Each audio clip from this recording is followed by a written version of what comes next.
Bonjour Étienne. Bonjour Christian. Bien, alors je viens de vous voir donc descendre de Super Bagnères. Je pense que les courants ascendants vous ont bien aidé aujourd'hui ce matin. Alors c'était un petit peu calme en l'air, mais à l'atterrissage il y avait un petit peu de vent qui portait, ouais.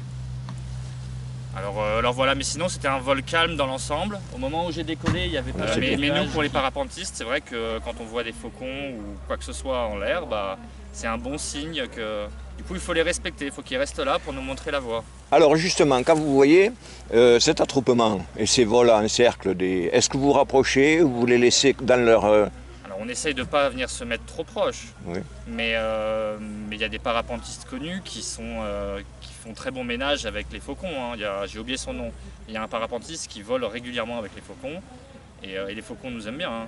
Et ça se passe en symbiose, il n'y a pas de problème ni d'attaque. Alors moi ça m'est jamais arrivé. Parce qu'ils sont carnassiers, ils vont attaquer... Alors moi ça m'est jamais arrivé de voler avec eux, Oui. mais je sais qu'il y a un parapentiste bien connu qui vole avec ses faucons. Oui. Et est-ce que d'après vous, si vous avez un peu cet esprit, est-ce que vous pensez qu'ils sentent en vous un congénère? Comment on pourrait expliquer ça, pas philosophiquement, mais... Je pense qu'ils voient en nous une bête étrange. Oui. Ils sont peut-être plus tolérants que nous, alors ça les dérange pas. Ouais, ils sont plus tolérants que les humains. C'est une bonne leçon, ça. Parce qu'on est quand même un animal étrange, un animal volant Ouais. étrange en l'air, hein. Ouais, mais ils pourraient vous attaquer, mais ils ne le font pas. Nous attaquer, Donc il y a des bonnes raisons qu'ils ne le font pas. J'ai jamais entendu parler d'un parapentiste qui s'est fait attaquer par des faucons. Pour Ouais, être honnête. non, mais c'est une philosophie. Hein, Alors dites-moi, vous êtes sur Luchon peut-être en vacances, en cure actuellement, comment faites-vous? Je suis arrivé en début de semaine. Ça volait pas très bien parce qu'il y avait du vent du sud et là c'est la première journée où ça vole. Et Quand vous dites ça vole, les autres aussi? Ouais, là c'est la première journée qu'il y a des ailes en l'air parce que toute la semaine on a eu du vent du sud. Et du coup quand il y a du vent du sud on peut pas voler parce que ça fait qu'avec les Pyrénées on se retrouve sous le vent. Il y a du vent météo du sud. Est-ce que c'était un vent fun? Je pose la question. Est-ce que c'était un vent fun? Alors ça c'est une bonne question, je sais pas. Moi j'ai juste regardé la météo, j'ai vu qu'il y avait du sud, je suis pas allé voler. Parce que partout où vous allez vous entraîner, vous volez, vous avez des vents dominants suivant les régions. Oui, bien sûr. Nous, on a un effet fun ici qui fait que c'est un vent qui vient du sud, très chaud, très chaud, très chaud. Alors donc, dans ce cas-là, c'était probablement du fun. Toujours est-il que moi j'ai regardé la météo, j'ai vu du vent météo de sud, je suis pas allé voler. Et aujourd'hui, c'est le premier jour où... Vous avez ressenti mais oui, mais vous n'étiez pas en vol, ces courants d'air chaud qui venaient vous envahir la gorge, qui très très chaud en canicule, j'entends. Donc ceux-là, ces vents ne sont pas porteurs en fait. C'est pas ça le problème, c'est que vu qu'il y a les Pyrénées derrière, Ouais. et on va être sous le vent en fait. Il va y avoir des rouleaux de vent qui vont être là où on veut voler. Donc ils ne sont pas porteurs. Et du coup, c'est pas cool d'être en l'air à ce moment-là. Non, c'est même dangereux. c'est dangereux, je C'est même pense, dangereux, en même temps. ouais. Oui. Ouais. Parce que les coups de vent pour votre sport, c'est pas l'idéal. On n'aime pas être sous le vent d'un obstacle. Alors les Pyrénées, c'est un énorme obstacle, donc quand il y a du grand vent de sud, on n'aime pas le sud pour cette raison. Et voilà, et du coup j'espère que ça va mieux voler pendant les 6 prochains jours. Alors vous ne volerez que le matin ou vous volerez l'après-midi? Parce qu'il y a des vents ascendants même l'après-midi, on peut voler. Alors, parce que vous, quand faites, c'est en chute, vous descendez, c'est pas... Je veux dire, c'est comme un planeur en fait, quelque part. Ouais, nous on aime bien trouver des ascendances. Après l'après-midi, à Luchon, il y a un petit piège aérologique, c'est qu'il y a un fort vent de vallée. Et du coup, ce qui se passe, c'est qu'ici, on est à 4 km du décollage. Donc il y a 4 km à faire face au vent. Et s'il y a trop de vent de vallée, s'il y a trop de brise de vallée, on ne rentre pas à l'atterrissage. Non mais bon, alors voilà, moi j'ai une 50aine de vols, donc je suis capable d'aller chercher l'information où j'ai besoin de la trouver pour savoir si ça vole ou pas. Mais voilà, et puis après, pour trouver les endroits où il y a des ascendances, on verra plus tard. D'accord. Donc, vous faites, je vois, donc du solo. Ouais.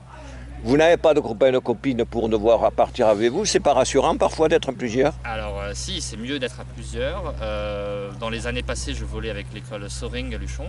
Oui. Et cette année, j'ai acheté mon matériel et je suis là. D'accord, c'est-à-dire que vous disposez actuellement d'un matériel neuf en fait. Il est quasiment neuf. Ouais. Quasiment neuf. Alors les sangles que vous avez avec vous, les tirants et tout est pratiquement neuf. Ça c'est ce qu'on appelle une sellette. C'est là où on s'assied en l'air. Hein, c'est un peu comme une balançoire. Ouais. Là, ce que vous entendez qui fait bip bip, c'est mon vario. Ouais. C'est ce qui me dit si je monte ou je descends en l'air. Ouais. Et puis on a l'aile, et puis on a entre la suspente et l'aile, il y a ce qu'on appelle les suspentes. Alors justement, au niveau matériel, est-ce que vous avez par exemple un altimètre? J'ai pas d'altimètre personnellement parce que je fais pas de. Mais est-ce que ce serait nécessaire? Non. Pas du tout. Non, là j'ai juste ce truc qui fait bip bip quand je monte et quand je descends. Ouais. Alors ça me permet de savoir un peu ce qui se passe en l'air.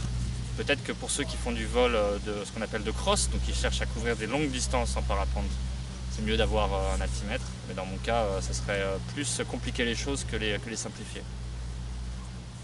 Voilà, et puis on a un petit parachute de secours. Ça doit être quand même encourageant d'avoir avec ce tout nouveau matériel, parce que comme vous l'avez acheté tout récemment, je pars du principe qu'il bénéficiait de toutes les technologies modernes.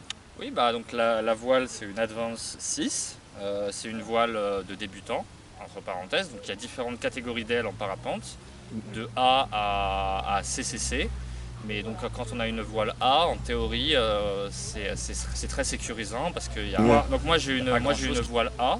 Les voiles A, c'est des voiles qu'on considère un peu débutants et c'est très sécurisant quand on commence l'activité parce que c'est des voiles qui sont étudiées pour réouvrir tout seul si elles ferment, qui sont étudiées pour être un peu autocorrectrices et auto-démerdantes comme on dit dans le milieu. Et il ne faut pas tout de suite aller chercher la performance, il faut d'abord se faire plaisir.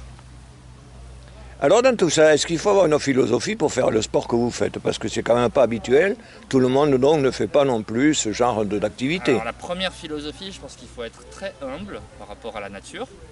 Par exemple, moi, ça fait quelques jours que j'aurais bien aimé aller voler, là on est jeudi, moi je suis arrivé à Luchon samedi dernier. Et j'ai attendu jeudi pour aller voler parce que les conditions ne permettaient pas de voler avant.